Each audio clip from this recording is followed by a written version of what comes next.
Bon, de temps en temps, il faut approfondir les choses sur un certain légume. On essaie de mieux cerner pour mieux réussir et mieux connaître. Et aujourd'hui, je vais parler des céleris. Je dis des céleris parce qu'il y a beaucoup de variétés de céleri donc, qui poussent différemment et qu'on consomme différemment. Donc on ne mange pas forcément les mêmes parties des plantes. Alors, il faut savoir que le céleri, c'est quand même une plante assez délicate. Il faut bien soigner, choyer pour bien la réussir.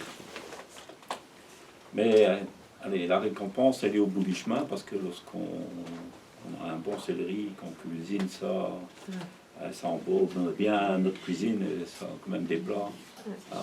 J'imagine peu de soupe sans céleri parce que ça relève vraiment, ça donne vraiment un bon goût. Ouais, voilà. Il y a plein de choses, des plats mijotés, les moules, forcément. Alors, bon, un peu son histoire. Donc, l'ancêtre du céleri, c'est l'H. H. Donc, A-C-H-E. Pas avec un H avant. Hein. Donc, l'H. C'est une plante très odorante à l'époque. Donc, et elle croît dans les zones marécageuses. Donc, retenez, marécageuse, donc ça veut dire qu'il faut de l'eau. Et ça pousse dans les zones marécageuses au littoral des mers européennes, donc surtout autour de la Méditerranée. Donc on la retrouve donc, en Italie, tout ça, donc tout le pourtour méditerranéen, l'Afrique du Nord aussi. Mais on la retrouve aussi en Afrique et en Asie. Mais vraiment, le céleri que nous, on connaît maintenant, il a vraiment été amélioré au XVIe siècle. Donc, par des jardiniers italiens qui ont commencé vraiment à sélectionner cette plante. Parce qu'il faut savoir que cette plante, elle a, au départ, l'H, c'était quand même assez fort. Même un goût fort, mais même amer, que c'est vraiment, il faut vraiment mettre très très peu. Parce que sinon, ça... Allez, c'est ce goût-là qui va prendre le dessus. Mais... Et eux sont arrivés à sélectionner donc en branches et puis le rave, etc. Moi, je dirais quand même qu'il ne faut pas ramener la mer Méditerranéenne chez vous. Il y a moyen d'avoir la hache dans votre jardin. Hein. Ça marche très bien aussi. Oui, mais je veux dire, ça a poussé spontanément à l'époque. Beaucoup, mais dans les zones marécageuses. Donc peut-être que par ici aussi. Hein. Mais comme, bon, je veux dire aussi que le céleri aime bien une certaine chaleur. Surtout pour la lever. Je vais en parler. Alors, bon, son utilisation, donc je suppose que tout le monde connaît un peu les céleris. Bon, il y a la rave, hein, la boule. Il y a les feuilles, donc qu'on utilise pour assaisonner, pour agrémenter par exemple les potages ou les plats. Mais alors, il y a aussi les côtes. Et ça, on connaît peut-être un peu moins parce que c'est un peu plus délicat à pousser. Donc, ce sont les branches. Donc, il y a des céleris qui ont des côtes plus larges et d'autres très fines. Donc, tout ça, je vais un peu expliquer tout ça. Alors, le céleri, c'est une plante bisannuelle, mais que l'on utilise, que l'on considère comme annuelle. Donc, en fait, on ressème chaque année. Mais la vie complète du céleri, ça commence par exemple, on sème maintenant, et sa vie, donc à partir de graines, et elle finit sa vie l'année suivante, en reproduisant des graines l'année suivante. Donc si on regarde vraiment le cycle complet, bon, forcément, nous jardiniers, on n'a peut-être pas forcément l'envie de refaire ses graines soi-même, donc on limite, on le consomme dans l'année et jusqu'au début du printemps. Alors, il y a 3 grandes variétés. Le céleri à jet, donc dans le catalogue, je crois que c'est dans la première rubrique, c'est celle qui est la plus aromatisée. Donc il y a le goût le plus fort et le plus agréable. Donc il y a quelqu'un qui disait pour les moules, ben voilà, c'est vraiment ce céleri-là qu'il faut utiliser pour, par exemple, agrémenter les moules, mais aussi les soupes et tout ça. Donc les plats mijotés. Voilà, donc c'est sa principale utilisation. Donc ce sont des feuilles et des fines tiges. Donc c'est pas des grosses côtes, c'est vraiment assez fin. D'ailleurs, on ne trouve pas facilement dans le commerce, ce céleri-là. Alors, vous avez le céleri à côte. Donc là, c'est vraiment la côte qu'on va utiliser, les feuilles aussi, mais principalement la côte, qui peut être creuse ou pleine, en fonction des variétés. Elles peuvent être vertes ou blanches. Donc les blanches seront un peu moins fortes au goût. Alors c'est souvent celle-là qu'on va utiliser cuite, donc les branches cuites à l'étouffer, et souvent on l'accommode avec une sauce. Voilà. Et c'est plus agréable à manger. Mais le céleri à côte, on peut aussi l'utiliser coupé en julienne, donc en morceaux pour les soupes. Ou bien dans les couscous, parfois on rajoute aussi. Alors il y a le céleri rave. Là, on consomme vraiment, c'est la boule. Je fais ça parce que parfois c'est comme ça, c'est petit. Mais quand on arrive à bien cultiver, on arrive vraiment, il faut de bonne terre, et on arrive à avoir de gros raves. Et là, ça on peut consommer cru, râpé. On peut cuire et on peut faire de la purée aussi. Donc, purée de céleri rave, c'est apprécié par les grands cuisiniers. Alors évidemment, dans les soupes, je pense particulièrement à la soupe au potiron, quand on rajoute des morceaux de céleri rave, je trouve que ça fait un peu moins sucré, ça relève un peu le goût de... Donc à l'époque, lorsqu'on faisait les fêtes du jardinage, là, dans une salle, là, c'est souvent moi qui faisais la soupe du potiron, je mettais des céleri raves. Elle était bonne. Ah, j'aime l'entendre dire. Il faut recommencer. Ah ouais, bon. Ça, c'est un peu une autre organisation. Et quelle variété tu préconises dans nos contrées pour les céleri raves? Bon, il y a différentes variétés dans le catalogue. Non, il n'y a pas spécifiquement. Non, il y en a parfois que c'est allez, les feuillages sont légèrement plus rougeâtres. Il y en a même pas mal qui viennent des pays de l'Est aussi, hein, donc, ou d'Allemagne. Bon, non. On mange uniquement la boule ou on mange le feuillage aussi dans la soupe? Ça, je veux dire, j'allais le dire après, mais bon, c'est pas conseillé pour certaines personnes de manger des feuilles, des céleri raves. Pourquoi? Parce que bon, c'est plus le rave qu'on devrait manger parce que le goût est... Je pense qu'il y a un peu plus de nitrate dedans. Et que ça, parfois, les gens ne digèrent pas bien. Et parfois, on met ça dans les moules et on pense que c'est les moules qui font qu'on n'a pas bien digéré. Et c'est parfois dû à la branche de céleri. Je pense que c'est plus fort et je me demande si c'est pas la teneur en nitrate qui fait que c'est pas... et qu'on digère moins bien, surtout pour les personnes un peu allergiques. Alors, le climat. Donc, j'avais dit que c'était une plante exigeante, qui ne supporte pas trop le stress. Donc, c'est, même les gens ne supportent pas trop le stress, mais je parle ici du stress hydrique et thermique, c'est-à-dire que si elle a manqué d'eau, ou bien si elle a eu froid, surtout lorsqu'elle a été pendant sa période de croissance, quand elle était petite, elle risque de monter à graines, pas l'année suivante, mais la même année. Donc ça c'est quand il y a eu un stress, soit hydrique ou thermique. Donc il faut comprendre par là qu'il faut une humidité constante dans cette culture. Parce que, je vous l'ai dit au départ, que c'était une plante issue. Donc ses ancêtres, c'était des zones marécageuses, et ça, il faut en tenir compte. C'est pour ça d'ailleurs que c'est toujours intéressant de savoir d'où vient une certaine plante. Par exemple, les tomates, ben, on sait que c'est pas vraiment par ici. Ben voilà, il faut essayer de reproduire les conditions d'origine de la plante pour mieux la réussir. C'est pour ça que c'est intéressant de savoir d'où elle provient. Alors, quand c'est des étés secs, comme on a eu il y a quelques années, là, c'est un peu plus compliqué parce qu'alors on doit vraiment... On n'est pas adepte de l'arrosage, mais parfois il faut vraiment aider parce que une fois qu'il n'y a plus assez d'eau, il y a le stress qui s'installe.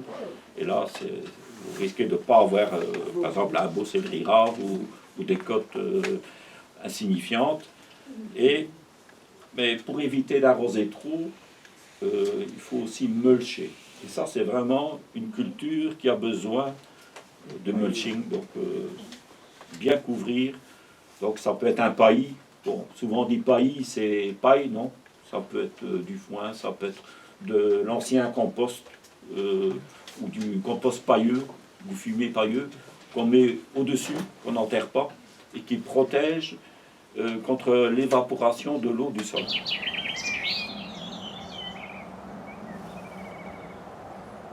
Bonjour, bonjour. Nous sommes le 15 mai au jardin d'Albec.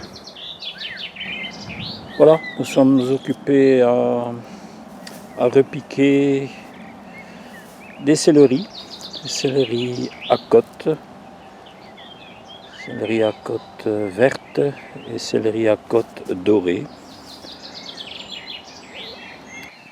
Ici, on les implante dans un terrain qui n'a pas été du tout travaillé. Donc c'est une parcelle qui a été recouverte de fumier pendant tout l'hiver. Et ben voilà, je suis occupé de repiquer des céleris. Oui.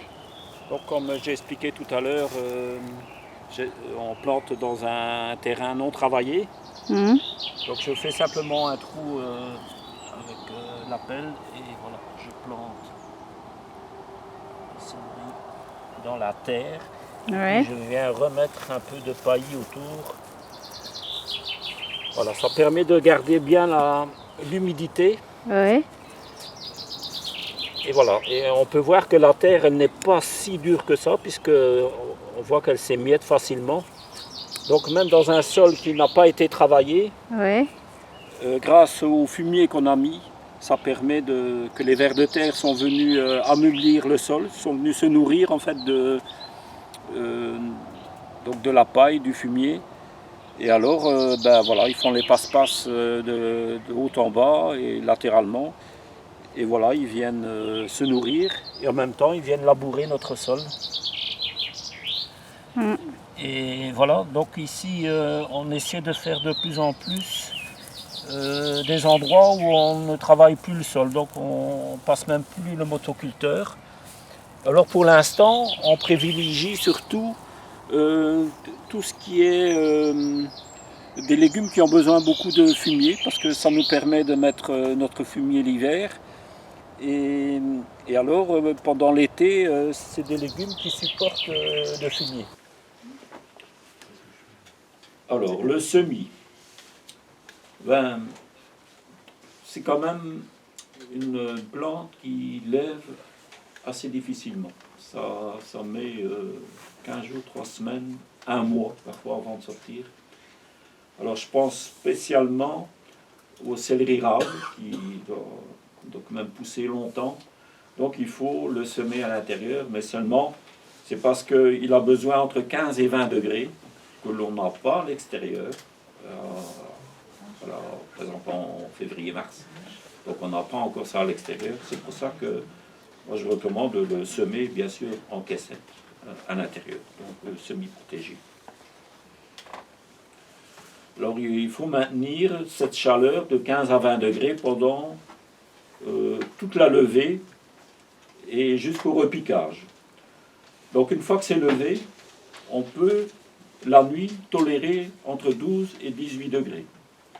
Donc pas en dessous de ça, parce que là, encore une fois, il y aura il faut mettre à l'intérieur. Oui. C'est à l'intérieur. Si par exemple vous avez une serre qui se réchauffe bien, bon, vous avez des moments de soleil là, la journée, ben, vous pouvez aller les mettre en serre. Mais la nuit, la température redescend, il faut la rentrer aussi. C'est un peu comme la tomate, mais ça pousse beaucoup moins vite. Alors si vraiment on veut attendre de le semer au jardin, là il faut vraiment attendre... non, j'allais dire non. Pour le repiquer, pardon, pour le repiquer, il faut une belle exposition au jardin. Donc, pas un endroit ombragé, donc il faut de la lumière et de la chaleur, mais aussi de l'eau. Et il faut attendre de repiquer après les dernières gelées, donc c'est-à-dire que par chez nous, c'est à partir de mi-mai. Donc mai, deuxième quinzaine de mai, et tout le mois de juin, on peut encore repiquer au jardin. Là, c'est des beaux petits plants bien trapus. Ça s'est mis il y a longtemps, ça, ces plants. Voilà, j'ai semé ça début mars. Ah oui. Donc, ils ont été repiqués une première fois dans le bac là, que j'ai montré tout à l'heure. Mhm. Et maintenant, puisque les gelées ne sont plus à craindre, on peut les mettre en pleine terre. Donc, et là, ils vont prendre tout leur développement. Donc, ils seront à leur place définitive. Voilà, donc ils ont été plantés plus ou moins serrés, à 3-4 cm l'une de l'autre. Mais au début, ils ont été en serre, mais ensuite, je les ai vraiment laissés à l'extérieur pour qu'ils deviennent plus trapus. Donc, ils aient même un peu de fraîcheur en la nuit. Ouais. Mais voilà, donc ils ont un maximum de lumière. Et ils n'ont pas tendance à filer non plus. Ouais. Donc en serre, ça serait beaucoup trop chaud. Donc voilà, il faut essayer d'avoir des plants costauds. Voilà. Et une bonne. On remet la couverture. Et ben voilà, on va continuer. Alors, le sol. Donc, c'était une plante gourmande. Donc beaucoup d'éléments nutritifs, de l'eau, je l'ai déjà dit. Alors il faut un sol riche en humus, mais anciennement fertilisé. Nous on a remarqué au jardin d'Albec, c'était un endroit où on avait stocké pendant des années du fumier de cheval. On avait stocké sur un endroit qu'on ne cultivait pas. Et puis à un moment donné, bon, on avait besoin un peu plus de terrain, on s'est dit, on va remettre cette parcelle-là en culture. Et d'ailleurs, quand on a dégagé le fumier et l'utilisé, on enfonçait avec ses bottes, on enfonçait de ça, tellement que c'était spongieux, c'était comme du sol marécageux. Et ça a mis du temps à ressuyer. Mais après ce sol-là, on a repiqué les céleris là, on a eu des céleris magnifiques, vraiment. Donc c'était vraiment cet humus qui était là dans le sol depuis des années, mais on n'a pas rajouté du fumier après. Hein. C'est vraiment ça, donc sol marécageux et riche, qui a permis d'avoir des beaux résultats. C'était surtout les céleris rares et ceux à côte aussi. Alors le pH. C'est entre 6,3 et 6,8, donc légèrement acide.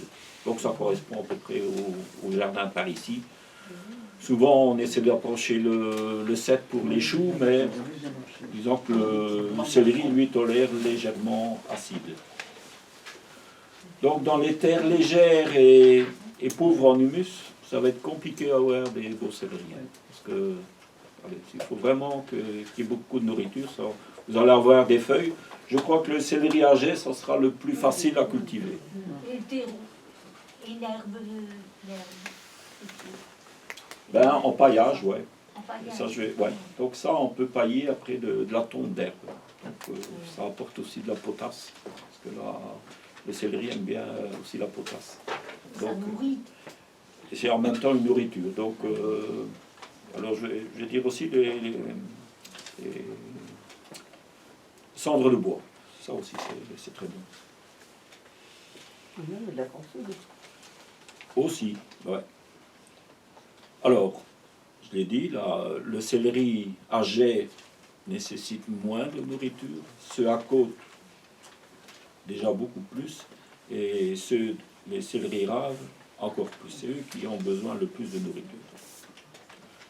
Alors, on peut aider, ça c'est de sources agricoles que Ignace a pu savoir, c'est que les maraîchers qui font les céleris raves, ils mettent un peu de poudre de sang. Donc, Au début de la départ, culture. au départ à la plantation, plus par après. Hein. Après, plus. Donc, ça, Quand ils sont déjà développés, tout d'un coup ils pourrissent si on met trop d'azote par après. Mais au départ, oui. Un petit coup là, après une fois que c'est démarré, après c'est Pour les raves, oui. l'ancienne nourriture et l'eau Non, on évidemment. ne peut pas les mettre à côté des petits pois ou des haricots. Ben non, parce qu'eux n'ont pas besoin, ils n'ont pas besoin d'engrais. Elle n'est pas de terre riche, donc c'est incompatible. Alors, j'ai parlé du mulching, donc tombe d'herbe, et donc ça apporte nourriture et humidité. Éviter les fumiers frais en surface, parce que ça favorise la maladie des feuilles. Il n'y a pas beaucoup de maladies au céleri, mais on peut avoir une forme de rouille, on appelle ça la septoriose. Je vais en reparler un peu plus loin, je pense. Ouais, là, c'est à peu près la seule maladie qu'on peut craindre. Donc, rotation des cultures, donc j'en avais parlé au mois de janvier, là, je pense, ou décembre, je sais plus. Donc, c'est une ombellifère, le céleri, donc la même famille que les carottes, que les panais. Donc, si par exemple on a mis des carottes précédemment, ou bien si on veut remettre des carottes sur la parcelle où il y a eu des céleris, éviter parce que c'est la même famille, avec les mêmes maladies que l'on peut garder dans le sol, donc éviter donc d'avoir une plante de la famille des ombellifères. Donc ça, j'ai donné la liste, hein, vous savez la voir d'ailleurs sur Internet.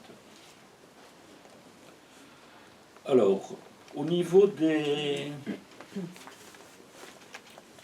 semences, les semences de plus d'un an lèvent mieux que les semences fraîches. Et tiens, ça c'est quand même un peu bizarre. Et en fait, il y aurait une explication, c'est que quand vous sentez les semences de céleri, ça a vraiment une odeur aussi de céleri. Et ce sont des essences qui sont au niveau des graines, qui est un peu un anti-germinatif. Et au fur et à mesure que les graines vieillissent, cette essence s'est évaporée et c'est ça que les graines plus anciennes lèvent mieux. Les maladies foliaires peuvent aussi être transmises par la graine. Quand c'est par exemple une plante qui a eu une maladie foliaire et qu'on a récolté les semences, alors on recommande si on fait ses graines soi-même, de la mettre en autoclave, donc c'est chaleur et humidité pour arrêter le champignon qui serait au niveau des graines. C'est un peu plus compliqué. Quand j'achète les graines, c'est un peu plus simple. Alors la levée, je l'ai déjà dit un peu, entre 15 jours et 1 mois. Donc là aussi on pourrait pré-germer la graine en l'humidifiant d'abord.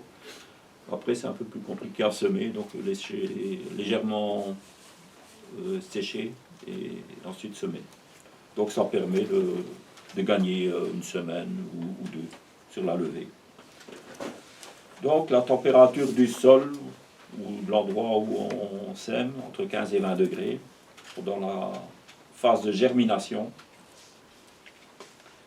Le semis en pleine terre peut encore être possible pour certains céleris à côte et les céleris à jet, et il faut attendre mi-avril. Donc c'est un peu ce que Ignace avait dit, parce que à cause de cette température qu'on a besoin pour la lever, sinon ça ne lève pas et ça va traîner.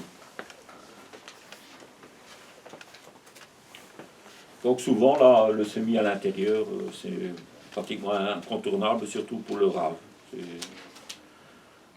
presque indispensable.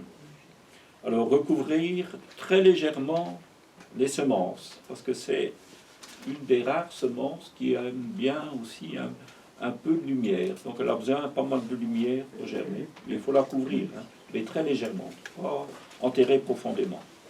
Donc petite fine couche de terreau tamisé ou même du sable blanc. Donc, pour garder plus de lumière pour la lever.